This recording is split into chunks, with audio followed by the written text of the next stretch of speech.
தமிழ்நாட்டில் திமுகவோடு எப்பெல்லாம், அதாவது திமுக எப்பயுமே 2வது தடவை ஜெயிச்சது கிடையாது. ஸோ அப்படி 2வது தடவை நிற்கிறப்ப கூட்டணியில் நிறந்தால் திமுக இருக்கட்டும் அதிமுக இருக்கட்டும், திமுகவோட 2011 63 சீட்டு வாங்கினப்போ 5 சீட்டு தான் காங்கிரஸ் ஜெயிச்சது. அதில் 3 சீட்டு கன்னியாகுமரி, அது திமுக இல்லாமையே ஜெயிக்க முடியும். 1996 தேர்தலில் அதிமுகவோட நின்று 0.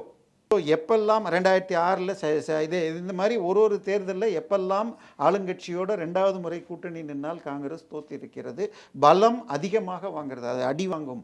அதனால விஜயோடு போவது நல்லதுன்னு காங்கிரஸில் ஒரு பெரும் அலை இருக்கிறது என்றும், திமுகவோடு செல்வ பெருந்தகை அழைத்து சென்ற செல்வ பெருந்தைக்கு நல்ல பல பெனிஃபிட்ஸ் இருக்குது. உங்களுக்கு தெரியும், அந்த இது துப்புரவு பணியாளர்களுக்கு இது இந்த குட்டியான மூலமாக கொடுக்குற கடனை தன்னுடைய அண்ணன் மகன் பேரில் பல மாதம் சில கோடிகள் லாபம் வரும் மாதிரி ஊழல் செய்யப்பட்டது, தடுக்கப்பட்டது.